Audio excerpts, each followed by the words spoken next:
Hello guys, this is Zoologist AK and I am here to talk about non-homologous end joining method. It is a method to repair double strand break, and this double strand break is created by breaking the both double helical polypeptide chain of the double helical structure of DNA during replication process and during synthesis phase of cell cycle at which the replication process occur. So we will going to understand this non-homologous end joining method. How does it occur and different how does the different proteins play their role in this double strand break repair mechanism, and then we will understand a example that is related to non-homologous end joining method, which is about human receptor VDJ recombination or variable domain joining recombination. This is also known as antigen receptor gene rearrangement or antigen independent diversification, that is a diversity generating assembly process that affect the variable domain of immunoglobulin and B cell receptor genes. So we are going to understand this with the help of this non homologous end joining method or NHEJ method. So this NHEJ method repair double strand break जो हमारे homologous sequence में create होते हैं, sorry जो हमारे DNA sequence में create होते हैं। पर यहाँ पे एक एडवांटेज क्या है homologous non homologous and joining method की, कि ये G1 फेज में होता है सेल साइकिल के, और ये इसको होमोलोगस सीक्वेंस की जरूरत नहीं होती, इसीलिए ये स्नैप्स फॉर्म होने से पहले ही होता है और G1 फेज में होता है। क्योंकि यहाँ पे होमोलोगस सीक्वेंस और सिस्टर क्रोमेटिड्स एब्सेंट होते हैं, तो इसको कोई टेम्पलेट की ज़रूरत नहीं होती अपने रिपेयर मैकेनिज्म को करने के लिए। तो यहाँ पे हम नेक्स्ट इसका एक एग्जांपल स्टडी करेंगे, VDJ recombination. So let us understand this. कई बार ऐसे सर्कमस्टांस हो जाते हैं सेल्स में कि वहाँ पे लिमिटेड होमोलॉजी प्रेजेंट होती है और होमोलॉगी प्रेजेंट होती है डबल स्ट्रैंड ब्रेक पे, जिसको हम बोलते हैं non homologous and joining method. ये रिपेयर मैकेनिज्म के लिए यूज़ किया जाता है जब डबल स्ट्रैंड ब्रेक क्रिएट हो जाते हैं। तो ये फंक्शन करता है जब होमोलोगस सीक्वेंस जो है वो अवेलेबल नहीं होता। इसका मतलब ये है कि जो होमोलोगस क्रोमोसोम है वो पेयर नहीं करते, उससे पहले ये परफॉर्म होता है G1 फेज के अंदर। तो जो नॉन होमोलोगस एंड जॉइनिंग है ये एक इम्पोर्टेंट रोल भी प्ले करता है इम्यून सिस्टम को फंक्शन करने में। जैसे हम VDJ की बात कर रहे हैं, उस टाइम पे ये उसका रिकम्बिनेशन करके डिफरेंट वेरिएबल डोमेन्स का ये वहाँ पे डाइवर्सिटी जनरेट करता है डिफरेंट B सेल रिसेप्टर्स में और T सेल रिसेप्टर में। जैसे कि हम जानते हैं कि डिफरेंट जो पैथोजेंस हैं, एंटीजेंस हैं, वे आके अपने रिसेप्टर से बाइंड करते हैं, B सेल रिसेप्टर से T सेल रिसेप्टर से बाइंड करते हैं, जिसके थ्रू हमारी जो helper T cells, cytotoxic T cells activate होती हैं, फिर B सेल्स एक्टिवेट होती है, प्लाज्मा सेल सिक्रिएट करती हैं एंड एंटीबॉडी सिक्रिएट करती हैं और एक डिफेंस मैकेनिज्म क्रिएट करती हैं। तो यहाँ पे जो रीअरेंजमेंट है इम्यून रिसेप्टर की, वो कंट्रीब्यूट करती है वास्ट डाइवर्सिटी इम्यूनोग्लोबिन के जीन्स में। क्या ये नॉन होमोलोगस एंड जॉइनिंग जो मेथड है ये डाइवर्सिटी जनरेट करता है हीमोग्लोबिन जीन्स में। तो यहाँ पे जो non homologous and joining method है वो कब स्टार्ट होता है? सबसे पहला यहाँ पे जो स्टेप होता है वो होता है डबल स्ट्रैंड ब्रेक। और ये डबल स्ट्रैंड ब्रेक जो है वो किसके थ्रू किया जाता है? KU प्रोटीन्स के थ्रू। KU जो कॉम्प्लेक्स है वो एक हेट्रोडाइमर है जिसमें दो सब यूनिट प्रेजेंट होती हैं, KU70 and KU80, KU70 and KU80। और ये क्या है? एक हेलिकेज एंजाइम की तरह एक्ट करता है और ये डबल स्ट्रैंड ब्रेक क्रिएट करता है, और जिसके बाद यहाँ पे non homologous and joining method और जो पाथवे है वो ओक्योर होता है। जब ये जो DNA एंड्स हैं वो बाउंड कर लिए जाते हैं टू सब यूनिट्स के थ्रू, जब यहाँ पे डबल स्ट्रैंड ब्रेक क्रिएट होता है, यहाँ पे डबल स्ट्रैंड ब्रेक क्रिएट हो गया है। डबल स्ट्रैंड ब्रेक क्रिएट करने के बाद यहाँ पे KU बाइंड हो गया है, क्योंकि दो सब यूनिट है KU70 एंड KU80, और वो दोनों किस पे बाइंड हो जाती हैं? यहाँ पे एंड्स पे बाइंड हो जाती हैं। और जो mRN कॉम्प्लेक्स है, mRN कॉम्प्लेक्स जो हमारा होता है यहाँ पे MRE11, रेड 50 एंड NBS1, इसको बोलते हैं हम mRN कॉम्प्लेक्स। ये बाइंड करता है यूकैरियोट्स के केस में, ये बाइंड कर जाता है यूकैरियोट्स के केस में, लाइक ईस्ट के केस में, जिसकी वजह से जो ब्रोकन डीएनए एंड्स हैं वो एक दूसरे के पास लेके आए जाते हैं एज ए ब्रिज फॉर्म, और एक ब्रिज फॉर्म किया जाता है दो मॉलिक्यूल्स के बीच में। ये डीएनए मॉलिक्यूल दोनों के बीच में एक ब्रिज फॉर्म कर दिया जाता है mRN कॉम्प्लेक्स के through. mRN complex MRE11, R stand for red 50 and N stand for NBS first, जो बाइंड करते हैं इन डीएनए मॉलिक्यूल्स को और इनको एक दूसरे के करीब लेके आते हैं और पास लेके आते हैं, जिसकी वजह से यहाँ पे क्या हो जाता है, एक ब्रिज फॉर्म हो जाता है। तो जो mRN कॉम्प्लेक्स है उसके बाद यहाँ पे mRNA कॉम्प्लेक्स, यहाँ पे NBS भी प्रेजेंट होता है mRNA कॉम्प्लेक्स में, या फिर उसकी जगह यहाँ पे XRS2 भी प्रेजेंट होता है ईस्ट के केस में। किसके प्लेस पे, NBS फर्स्ट के केस पे। जब हम mRN की बात करें तो MRE11, red 50 and NBS first या फिर XRS2 प्रेजेंट हो सकता है mRN कॉम्प्लेक्स में। जब दो डीएनए जो एंड है वो यहाँ पे ज्वाइन हो जाते हैं, उसके बाद यहाँ पे लाइगेशन प्रोसेस की जाती है, उनको लाइगेट करने के लिए वो की जाती है डीएनए लाइगेज 4 के थ्रू, जो यहाँ पे शो किया गया है Lig4, उसके थ्रू ये लाइगेशन प्रोसेस की जाती है लाइगेशन 4 के थ्रू, जो फंक्शन करता है स्पेसिफिकली किसमें, non homologous and joining mechanism में। ये प्रोसेस एक और प्रोटीन इन्वॉल्व करती है जो होता है हमारा SRCC4, जो कि यहाँ पे शो किया गया है SRCC4। इसको हम LIF भी बोलते हैं, LIF first in case of east के केस में हम इसको LIF फर्स्ट भी बोलते हैं, जो एसोसिएट होता है लाइगेज 4 के साथ और अलो करता है डीएनए एंड्स को ज्वाइन करने के लिए। मीन्स ये अलो करता है ताकि दोनों जो एंड्स हैं वो क्या हो जाए, यहाँ पे लाइगेट हो जाए। ये यहाँ पे शो किया गया है कि XRCC4 एंड लाइगेज 4 जो हैं वो बाइंड करेंगे इस ब्रिज पे, जो ब्रिज फॉर्म किया गया है यहाँ पे KU के थ्रू और mRN कॉम्प्लेक्स के थ्रू, और जब जिसके थ्रू ये दोनों एंड जो है एक दूसरे के पास लेके आए गए हैं, उसके बाद यहाँ पे XRCC4 और लाइगेज 4 बाइंड करता है और क्या करता है, लाइगेशन करता है इन एंड की। और ये जो non homologous and joining process है ये फ्रीक्वेंटली ओक्योर हो जाती है। तो ये जो non homologous and joining methods हैं ये क्या करती है, ये म्यूटेशन जनरेट करती है by nucleotide deletion and insertion, जो कि लाइगेशन से पहले होती है। जैसे कि हम यहाँ पे देख सकते हैं कि यहाँ पे हमारा जो स्ट्रैंड है ये कैसे आगे लेके आया गया है, ये यहाँ पे एक्सटेंशन के थ्रू लेके आया गया है। सेम यहाँ पे एक्सटेंशन हुई है इन एंड्स में, तो यहाँ पे डिलीशन होता है या फिर इंजर्शन प्रोसेस होता है लाइगेशन प्रोसेस से पहले, जिसकी वजह से म्यूटेशन क्रिएट की जाती है non homologous and joining method के थ्रू। और ये जो स्ट्रैंड एक्सटेंशन है और यहाँ पे जो गैप क्रिएट होते हैं, ये गैप एक्सटेंशन के थ्रू जो फिल किए गए हैं ये फिल किए जाते हैं यहाँ पे प्रोसेसिंग एंजाइम्स के थ्रू। वो होगा यहाँ पे polymerase lambda and polymerase mu. Polymerase lambda and polymerase mu के थ्रू ये गैप फिल कर दिए जाएंगे और फिर यहाँ पे लाइगेज 4 और XRCC4 एक्ट करेगा, जिसकी वजह से ये क्या कर देगा, लाइगेशन प्रोसेस को यहाँ पे फिनिश कर देगा और रिपेयर कर देगा डबल स्ट्रैंड ब्रेक को। तो अब यहाँ पे हम NDJ मेथड को समझने से पहले कुछ पॉइंट अंडरस्टैंड करते हैं कि कैसे हमारा इम्यूनोग्लोबिन का स्ट्रक्चर होता है और कैसे एंटीजन रिसेप्टर डाइवर्सिटी नेसेसरी है हमारे इम्यून सिस्टम को इन्हांस करने के लिए। सो लेट अस अंडरस्टैंड दिस।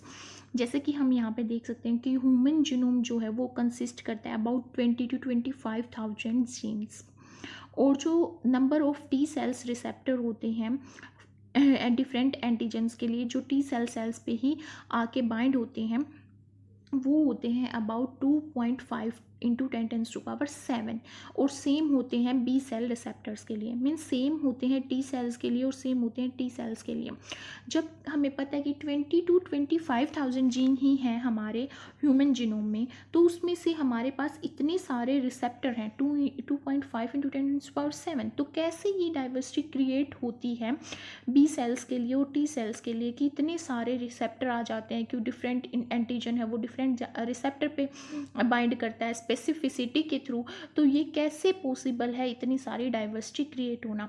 तो एक क्वेश्चन अराइज होता है, how could 2.5 into 10⁴ gene encode 2.5 into 10⁷ different types of T cell receptor and B cell receptors। ये ऐसे होता है कि हमें पता है कि जो हमारे रिसेप्टर्स होते हैं उसमें क्या होता है, डिफरेंट जो है डोमेन्स प्रेजेंट होते हैं, डिफरेंट वेरिएबल रीजन्स प्रेजेंट होते हैं, कांस्टेंट रीजन प्रेजेंट होते हैं, हैवी चेन प्रेजेंट होती है, लाइट चेन प्रेजेंट होती है। तो जो रिसेप्टर चेन है वो क्या कंसिस्ट करते हैं कि heavy chain plus kappa and lambda chain for B cell receptor and alpha and here will be and beta, gamma and delta chain for T cell receptor। So let us understand this structure of immunoglobins कि कैसे उनमें receptors होते हैं और क्या क्या उनके basic structure होता है। तो यहाँ पे जो हमें ये जो डायग्राम दिखाया गया है ये इम्यूनोग्लोबिन मॉलिक्यूल का डायग्राम दिखाया गया है और इसमें क्या शो किया गया है, डिफरेंट डोमेन्स और रीजन्स शो किए गए हैं जो इम्यूनोग्लोबिन्स में मिलते हैं। तो जो मोस्ट कॉमन फॉर्म होती है इम्यूनोग्लोबिन की वो हेटेरोडाइमेरिक फॉर्म में होती है, उसका जो स्ट्रक्चर होता है वो अबाउट 150 किलो डॉलर। यहाँ पे हम जब हम बात करें कि जो रिसेप्टर है वो स्पेसिफिक होता है एक स्पेसिफिक एंटीजन के लिए। तो यहाँ पे जो हम बात करेंगे कि कैसे वेरिएबिलिटी आती है बी सेल रिसेप्टर्स में, और यहाँ पे हम इम्यूनोग्लोबिन के स्ट्रक्चर की बात इसलिए कर रहे हैं क्योंकि जो बी सेल्स होती हैं उनमें प्रेजेंस होती है मेम्ब्रेन बाउंड इम्यूनोग्लोबिन्स की, जिसको हम एम इम्यूनोग्लोबिन भी कहते हैं, जो एक स्पेसिफिक जो एंटीजन होता है उसके लिए बाइंड करने का काम करता है और उससे बाइंड करने का काम करता है और इम्यूनिटी देने का काम करता है। क्योंकि जो बी सेल्स होती है जो वो एंटीजन से बाइंड हो जाती है तो प्लाज्मा सेल से क्रिएट होती है जो कि मेमोरी सेल्स होती हैं और दूसरी होती है antibody cells. So let us understand this. यहाँ पे हमें जो ये इम्यूनोग्लोबिन का स्ट्रक्चर शो हो रहा है तो इसमें हम देख सकते हैं कि एक तो इसमें क्या है, अमाइनो डोमेन है जो कंसिस्ट कर रहा है वेरिएबल और वेरिएबल हैवी चेन्स और वेरिएबल लाइट चेन्स कंसिस्ट कर रहा है। और ये वेरिएबल रीजन भी कंसिस्ट करता है और ये कंसिस्ट करता है हमारा कांस्टेंट रीजन भी। तो यहाँ पे जो चेन होती है इम्यूनोग्लोबिन की वो कांस्टेंट रीजन कंसिस्ट करती है जिसमें हमारा होता है CH रीजन और CL रीजन और एक होता है वेरिएबल रीजन जिसको VH और VL से बोला गया है। जैसे कि हम यहाँ पे देख सकते हैं ये जो इम्यूनोग्लोबिन है इसमें क्या है, यहाँ पे कांस्टेंट रीजन है जिसको कांस्टेंट हैवी और कांस्टेंट लाइट बोला गया है, जिसको वेरिएबल हैवी और वेरिएबल लाइट रीजन बोला गया है। और ये क्या है, हमारा एंटीजन बाइंडिंग साइट है जो अमाइनो जिस पे अमाइनो ग्रुप अटैच है। ये हमारा क्या शो कर रहा है, बोथ दो एंटीजन बाइंडिंग साइट शो कर रही है। और जो नीचे हमारा रीजन होता है जो FC से यहाँ पे शो किया गया है ये होता है हमारा इफेक्टर रीजन और ये होता है हमारा एंटीजन बाइंडिंग रीजन। तो यहाँ पे जो हमारा डिफरेंट जो C है, यहाँ पे C stand for constant, V stand for variable, H stand for heavy, L stand for light. तो यहाँ पे डिफरेंट जो हैं C सेगमेंट्स हैं वो डिफरेंट इम्यूनोग्लोबिन्स को कोड करते हैं। जैसे यहाँ पे शो किया गया है हैवी चेन जो है वो डिफरेंट यहाँ पे इम्यूनोग्लोबिन की कोड करेगी। जैसे जो 1 म्यू है वो इनकोड करता है C रीजन को जो कि इम्यूनोग्लोबिन M में प्रेजेंट होता है। 1 डेल्टा जो है वो यहाँ पे डिनोट करता है कि इम्यूनोग्लोबिन D को ये इनकोड कर रहा है। और यहाँ पे क्या प्रेजेंट होते हैं, 4 गामा प्रेजेंट होते हैं। Gamma C region means constant region 4 present होते हैं। C जो H1 है, 2 है, 3 है एंड 4 प्रेजेंट होंगे वो CH1, CH2 और CH3 और CH4। तो वो जो 4 गामा रीजन्स होंगे वो किसको डिनोट मतलब कोड करेंगे, 4 टाइप्स के इम्यूनोग्लोबिन G को, G1, G2, G3 and G4 को इनकोड करेंगे। और यहाँ पे जो एप्सिलॉन है वो इनकोड करता है इम्यूनोग्लोबिन E को। और यहाँ पे लाइन चेन है जो हमारी कापा एंड जो है डेल्टा चेन्स हैं। जो हमें पता है कि जो हमारी बी सेल्स होती हैं उनमें क्या प्रेजेंट होता है, हमारी कापा चेन्स प्रेजेंट होती है और लैम्डा चेन्स प्रेजेंट होती हैं बी सेल रिसेप्टर्स के लिए।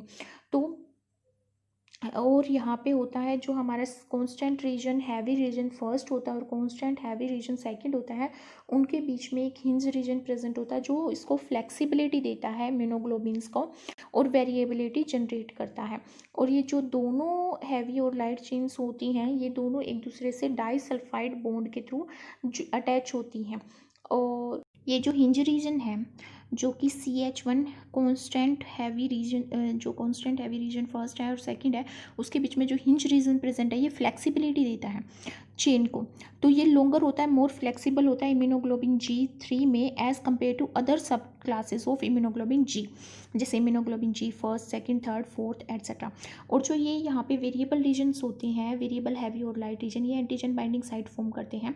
और जो यहाँ पे वेरिएबल रीजन हैवी रीजन होता है, ये हैवी चेन रीजन जो है, वेरिएबल रीजन जो है ये कोड करता है डिफरेंट आइसोटोप्स को। और ये आइसोटोप है म्यू, लैम्डा, अल्फा, जो डेल्टा है हमारा और एप्सिलॉन है, ये डिफरेंट इम्यूनोग्लोबिन्स को कोड करते हैं, जैसे कि immunoglobulin M, immunoglobulin G, immunoglobulin A, immunoglobulin D, immunoglobulin E etcetera. और सब क्लासेस को जैसे immunoglobulin G1, G2, G3, G4 and immunoglobulin A1, A2 of immunoglobins. और यहाँ पे जो हमारा वेरिएबल रीजन लाइट रीजन है ये हमारी कापा और गामा लाइट चेन्स को क्या करता है, इनकोड करता है। और ये जो यहाँ पे डायग्राम शो किया गया है, ये शो किया गया है इम्यूनोग्लोबिन G एंटीबॉडी का एक्सरे क्रिस्टलोग्राफ, जिसमें यहाँ पे हिंज रीजन शो किए गए हैं, constant region, variable region show किए गए हैं, CDR शो किए गए हैं। CDR क्या होता है, हमारा कंप्लीमेंट्री डिटरमाइनिंग रीजन होता है। CDRs क्या होता है, इम्यूनोग्लोबिन का जो वेरिएबल डोमेन्स होता है ना, जो कि यहाँ पे प्रेजेंट है ना, variable domain, variable heavy chain और लाइट चेन्स। तो ये डोमेन जो है ये 3 हाइपर वेरिएबल रीजन कंसिस्ट करते हैं जो कोरस्पोंड करता है to the site of recognisation of antigen. Thus ये क्या फॉर्म करते हैं, पैराटोप्स फॉर्म करते हैं। पैराटोप क्या, कंप्लीमेंट्री डिटरमाइनिंग रीजन, जिसको CDRs बोलते हैं, CDR first second third etcetera. और जो CDR हैं these are separate 4 highly conserved segments with less variability, termed the framework regions and designating FR1, FR2, FR3 and FR4। जैसे अगर हम T सेल एंटीजन की बात करें तो जो बाइंडिंग स्पेसिफिसिटी है एंटीजन की वो डिटरमाइन की जाती है by the loop present at one end of variable light chain and variable heavy chains of immunoglobulin. और जो डिफरेंस है स्पेसिफिसिटी में एंटीबॉडीज़ के बीच में वो रिलेट होता है इन लूप से, वेरिएबल हैवी और वेरिएबल लाइट चेन के लूप से ये डिपेंड करता है।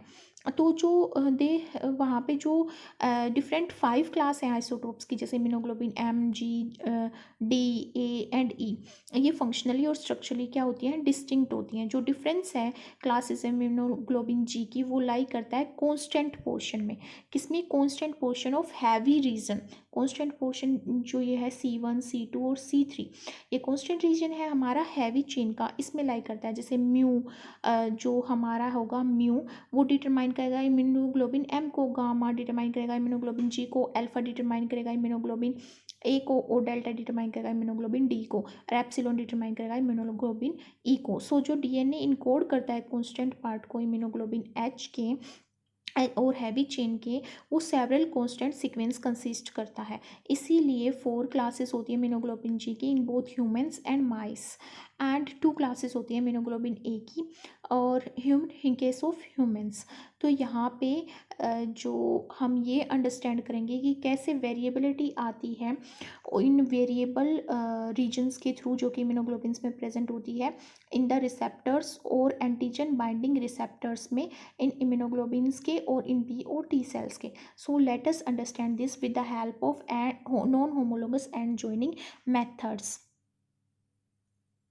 Late us understand gene segments जो यूज़ किए जाते हैं BCR के लिए। BCR stand for B cell receptors के लिए। अगर हम हेवी चेन की बात करें बी सेल रिसेप्टर एंटीबॉडी की, तो जो जीन सेगमेंट है 51 होते हैं जो वेरिएबल हैवी चेन सेगमेंट को इनकोड करते हैं। और each of these encode most of the end terminal domain of the antibody, जो क्या करता है, एंटीजन बाइंडिंग साइट फॉर्म करता है, including the first 2 but not the third. Third क्या है, हाइपर वेरिएबल वेरिएबल है और कम्प्लीमेंट्री डिटरमाइनिंग रीजन है। और 27 जो है डाइवर्सिटी फॉर्म करने वाले हैवी रीजन जो है वो उसको कोड करता है ये 27 जीन सेगमेंट, ये इनकोड करते हैं थर्ड पार्ट को कम्प्लीमेंट्री डिटरमाइन रीजन के। और 6 जो होते हैं वो जॉइनिंग जीन सेगमेंट को यहाँ जीन सेगमेंट को कोड करते हैं, ये इनकोड करते हैं reminder of the V region of BCR। BCR stand for B cell receptor including the reminder part of complementary domain third. और जो 9 CH जीन सेगमेंट्स हैं और कांस्टेंट हैवी जीन सेगमेंट है ये इनकोड करते हैं कांस्टेंट रीजन को BCR के। तो जो C जीन सेगमेंट्स हैं वो हैं यहाँ पे कांस्टेंट जीन सेगमेंट है वो 1 है म्यू के लिए जो इनकोड करता है इम्यूनोग्लोबिन M को, 1 है डेल्टा के लिए, 4 है गामा के लिए और जो इनकोड करता है 4 इम्यूनोग्लोबिन G सब क्लासेस को, 1 है एप्सिलॉन के लिए जो इम्यूनोग्लोबिन E को इनकोड करता है, 2 अल्फा जीन होते हैं जो 2 टाइप्स के इम्यूनोग्लोबिन A को इनकोड करते हैं। All of these gene segments are clustered in a complex locus on the chromosome 14। So let's understand VDJ non homologous and joining recombination. जैसे कि हमें पता है B सेल्स होती हैं, T सेल्स होती हैं, वो रिस्पॉन्ड करती हैं फॉरेन एंटीजन पैथोजन को किसके थ्रू, स्पेशलाइज्ड एंटीजन रिसेप्टर के थ्रू, जिसको हम B सेल रिसेप्टर्स बोलते हैं या फिर T सेल रिसेप्टर्स बोलते हैं। जो रिक्वायर डाइवर्सिटी है इन रिसेप्टर्स की, B सेल रिसेप्टर की, T सेल रिसेप्टर की, वो इंश्योर की जाती है VDJ रिकम्बिनेशन प्रोसेस के थ्रू, जो असेंबल करती है scattered variable. V stand for variable, D stand for diversity and J stand for joining encoding gene segment through a specialised somatic DNA rearrangement mechanism, जो कि हमारा non homologous and joining recombination mechanism होता है। जो reaction है यहाँ पे initiate की जाती है लिम्फोइड स्पेसिफिक फैक्टर के थ्रू, वो होता है यहाँ पे RAG first and RAG two होता है which recognise recombination signal sequence. और रिकम्बिनेशन जो सिग्नल सीक्वेंस उसको क्या बोलेंगे, RSS रिकम्बिनेशन सिग्नल सीक्वेंस को वो क्या कर लेते हैं, रिकॉग्नाइज कर लेते हैं। और जो और RRS डेट फ्लैंक ऑल, जो फ्लैंक करता है variable diversity and joining gene units को एंड इंट्रोड्यूस करता है एक DNA double strand break at the border of these RSS और रिकम्बिनेशन सिग्नल सीक्वेंस के बॉर्डर पे डबल स्ट्रैंड ब्रेक को क्रिएट करता है। ये जो डबल स्ट्रैंड ब्रेक हैं ये रिजोल्व किए जाते हैं यूबिक्यूटस DNA रिपेयर मशीनरी के थ्रू, जिसको हम non homologous and joining method भी बोलते हैं। जैसे कि यहाँ पे रिप्रेजेंट किया गया है हमारा हैवी चेन लोकस, जैसे कि हम देख सकते हैं VH है, DH है और यहाँ पे हमारा क्या शो किया गया है, JH है और JH है, जॉइनिंग H है और यहाँ पे VH है, ये भी VH है और ये DH है, ये जॉइनिंग है और यहाँ पे C म्यू है।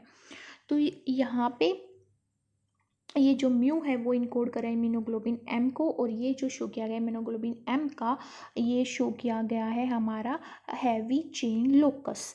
तो हम जब VDJ रिकम्बिनेशन करते हैं तो उस टाइम पे क्या होता है, VDJ reaction can be divided to 3 steps. First step यहाँ पे क्या होता है, जब रैग फर्स्ट और सेकंड कॉम्प्लेक्स हैं वो क्या करते हैं, जो रैग फर्स्ट और सेकंड कॉम्प्लेक्स है वो क्या करते हैं, यहाँ पे डबल स्ट्रैंड ब्रेक क्या करते हैं, इंट्रोड्यूस करते हैं। द बॉर्डर बिटवीन VH, जो VH है यहाँ पे ये जो है हमारे ये VH है, इनके बॉर्डर पे बिटवीन VH के बॉर्डर पे एंड DH के बॉर्डर पे, मीन्स इन दोनों के बीच में यहाँ पे क्या करेंगे, ये डबल स्ट्रैंड ब्रेक क्रिएट करेंगे। इसकी वजह से यहाँ पे क्या आ गया, डबल स्ट्रैंड ब्रेक क्रिएट हो गया। फिर क्या होगा, जो फर्स्ट पॉइंट होता है वो ये होता है कि वो बॉर्डर्स के बीच में यहाँ पे इंट्रोड्यूस करता है एक double strand board and between H variable heavy region and diversity heavy segment and their respective recombination signal sequence. और उनके जो रिस्पेक्टिव रिकम्बिनेशन सिग्नल सीक्वेंस है जो कि 7 और 9 शो किए गए, यहाँ पे भी 9 और 7 सेगमेंट शो किए गए हैं, वो क्रिएट करते हैं एक hair pin shield coding region. क्या क्रिएट करते हैं, एक hair pin shield coding region create करते हैं। ये जो ऐसे स्ट्रक्चर शो किया गया DH और JH का जो कि जॉइनिंग है वेरिएबल है, इसमें ये जो स्ट्रक्चर है ये यहाँ पे डिनोट कर रहा है हेयर पिन स्ट्रक्चर्स और coding ends and blunt signal ends.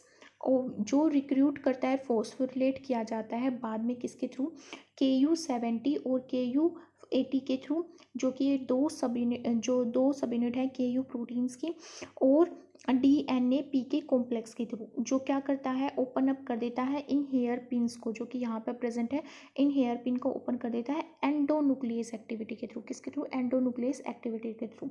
और जो यहाँ पे XRCC4 है और सरनोनस और DNA लाइगेज 4 कॉम्प्लेक्स है, वो सील कर देते हैं और लाइगेंड कर देते हैं इन कोडिंग सीक्वेंस को, और क्या कर देते हैं, ज्वाइन कर देते हैं, और सिग्नल्स को ज्वाइन कर देते हैं bye non homologous and joining method, जिसके थ्रू इम्यूनोग्लोबिन के हैवी जो चेन्स हैं वो क्या हो जाती है, यहाँ पे ज्वाइन हो जाती है। Means diversity containing heavy chain locus and joining heavy chain locus, जो कि कोडिंग रीजन है, वो यहाँ पे ज्वाइन कर दिया जाता है with the help of this RSS with their respective RRS।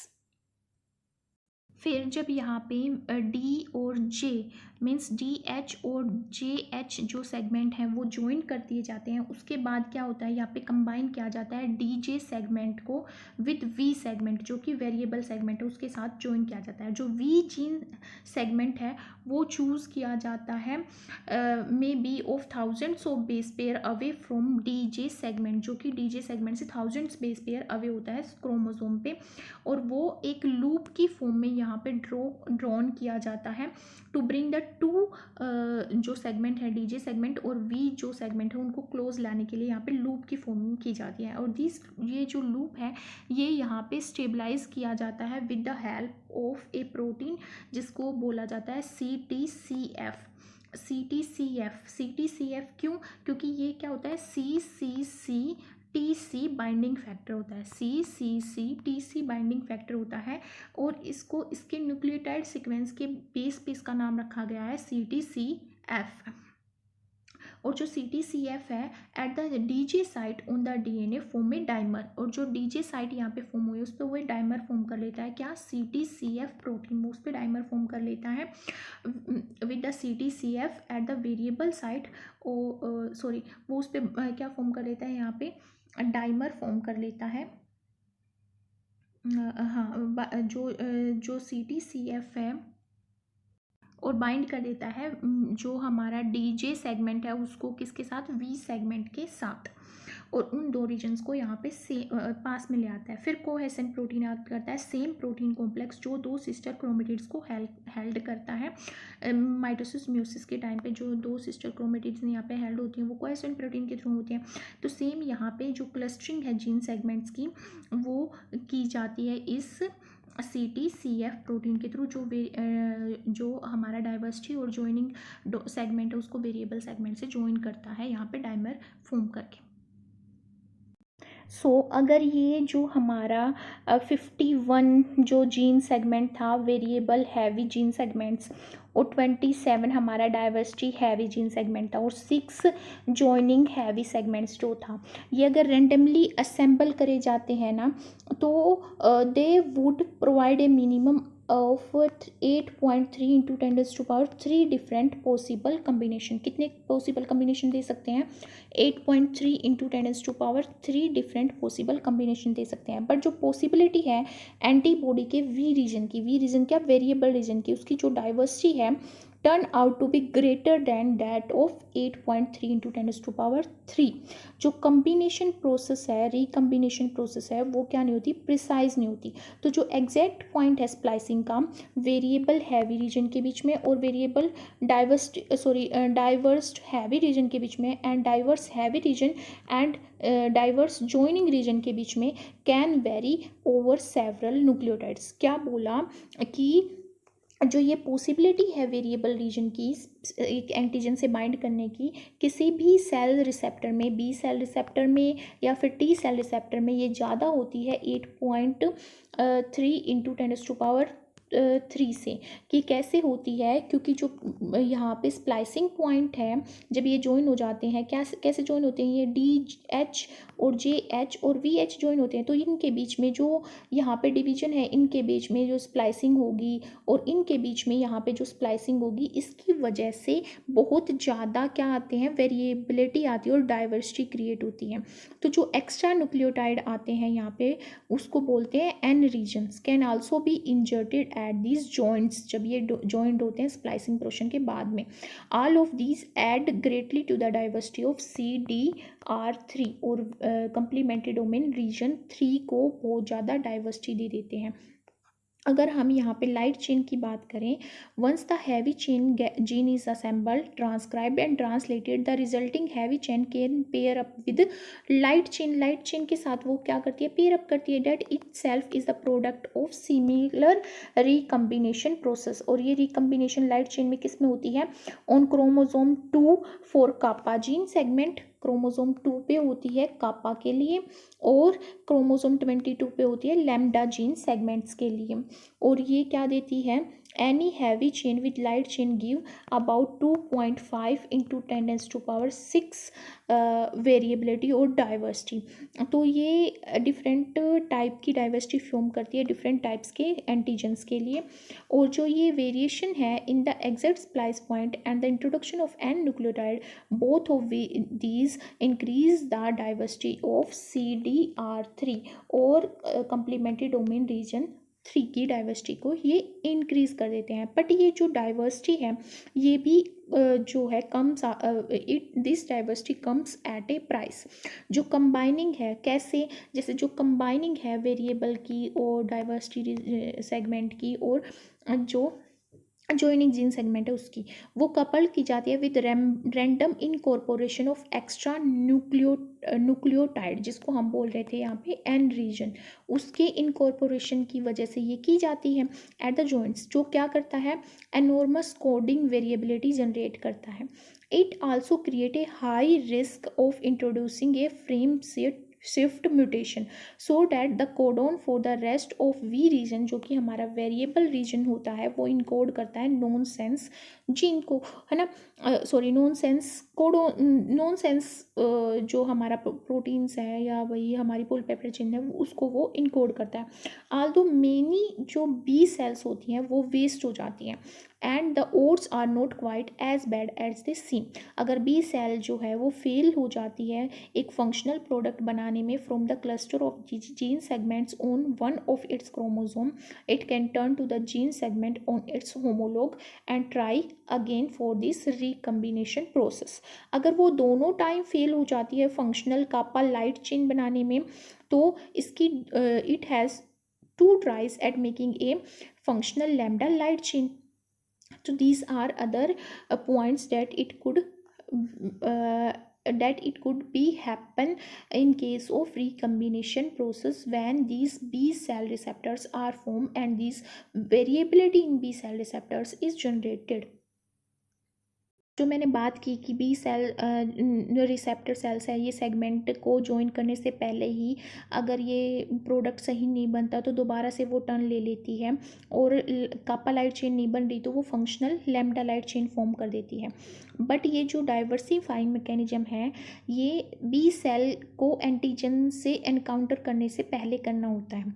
After a B cell encounter antigen, it may begin mitosis process begin कर देती है, क्योंकि वो सेल डिवीजन करेगी और प्लाज्मा सेल्स और एंटीबॉडी सेल्स फॉर्म करेगी और अपना क्लोन जनरेट करेगी।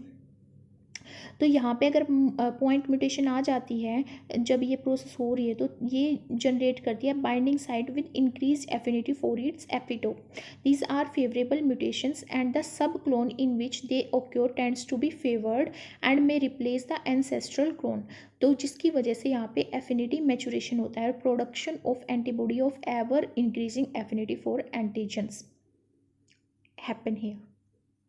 Guys, if you like my video then please thumbs up, and if you have any query then please write in the description box given below, and if you really like my video then please subscribe and support my channel, and thank you so much for watching my videos.